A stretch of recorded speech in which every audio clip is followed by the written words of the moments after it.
পুঁটি মাছের ঝাল বানাতে এখানে লম্বা করে আলুটা কেটে নিয়েছি, টমেটো আছে, আর এখানে একটু রসুন আর পেঁয়াজ কুচি, এখানে মাছ আছে, এখানে বড়ি রেখেছি, আর এখানে বাটবো আমি সাদা লাল আর সর্ষে আর পোস্ত দিয়ে। তো এখন আমি ভেজে নিই মাছগুলোকে। খুব বড় সাইজের পুঁটি মাছ। মাছ ভাজা হয়ে গেল, এরপর এটা আমি তুলে নিচ্ছি।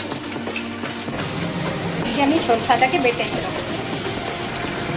সরষে আর পোস্তগুলো আমি বেটে নেব। আলু ভাজাগুলোও হয়ে গেল, এগুলোকে এরপর তুলে নেব। গরম তেলে একটা আলু ছিল দিয়ে দিলাম, আর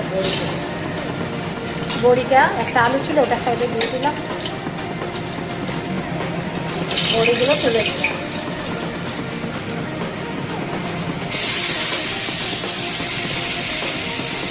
একটু লবণ দিয়ে দিলাম যাতে তাড়াতাড়ি সেদ্ধ হয়ে যায়।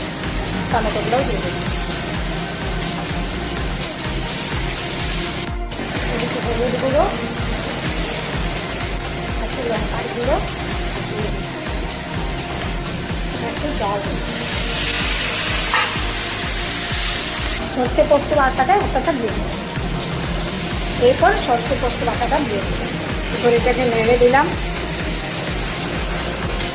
একটু সামান্য পরিমাণ জল দিলাম,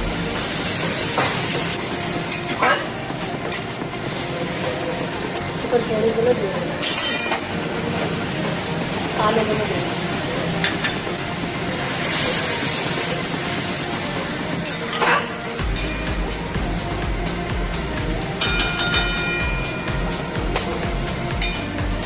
এরপর মাছগুলোও দিয়ে দিলাম, একটু জল দিয়ে দিলাম।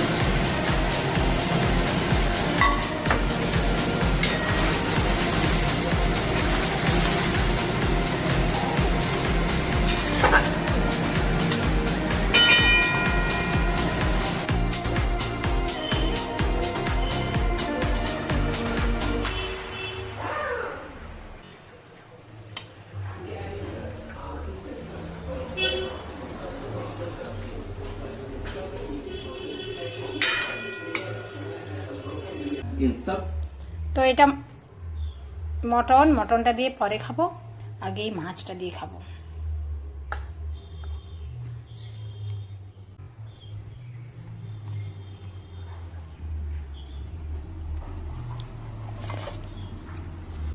খুব সুন্দর হয়েছে বন্ধুরা, আপনারা আবার এমনি করে দেখবেন এবং খুব ভালো লাগবে।